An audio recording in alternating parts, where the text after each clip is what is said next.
Bonjour, Nelly Recrosio, je travaille à EDF, je suis directrice grand compte. Cette direction gère les 180 plus grands comptes pour EDF.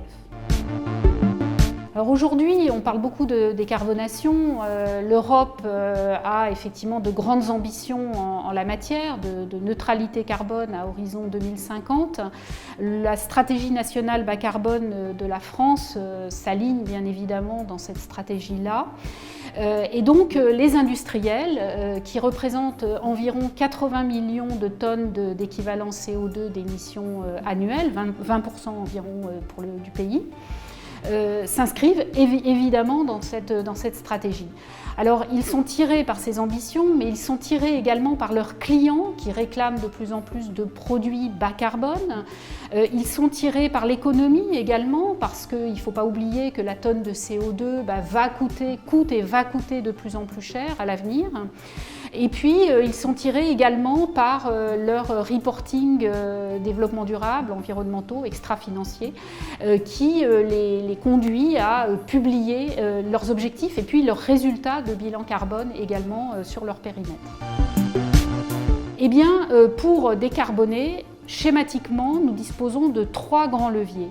Le premier, c'est la substitution des énergies carbonées par des énergies faiblement carbonées, la biomasse, mais surtout l'électricité, car en France, le mix est peu carboné. Deuxième levier, l'efficacité énergétique. La réduction des consommations énergétiques, quelle qu'elle soit, induit une baisse des émissions. Et troisième levier, la récupération de chaleur fatale pour la réutiliser localement ou dans son voisinage à la place d'une chaleur produite par des énergies carbonées. Et il ne faut pas oublier que tout ça, ça permet de réduire également les consommations, donc la facture d'énergie, donc c'est mieux pour l'économie des industriels. Il y a des fenêtres d'opportunité.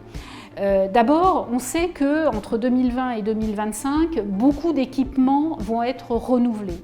Donc c'est l'occasion de substituer les énergies, le premier levier dont je parlais. Et puis il y a une fenêtre d'opportunité qui est financière cette fois-ci, qui est France Relance.